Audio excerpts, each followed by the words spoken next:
काहीतरी प्राप्त होणार आहे. मग आराधना करायची, काहीतरी भविष्यवाणी माझ्यासाठी होणार आहे. मला सांगू द्यात प्रियानो,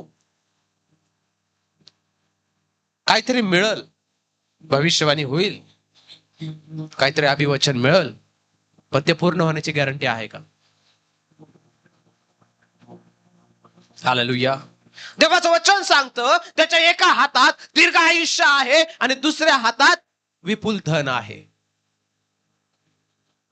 आणि जर ते आपल्याला प्राप्त करून घ्यायचं तर दुसरी तिसरी गोष्ट करायची नाहीये. आपल्याला काय करायचंय माहितीये का? त्याला धन्यवाद द्यायचंय. देवाचे वचन सांगतं तो त्याच्या लेकरांच्या गरजा, तो धर्मीजनांच्या गरजा झोपेतही पूर्ण करतो. पण आपल्याला ही गॅरंटी पाहिजे, मी झोपताना पश्चाताप केलाय, देवाला धन्यवाद दिलाय आणि मग झोपी गेलोय. माझे आशीर्वाद कोणी हिरावू शकत नाही.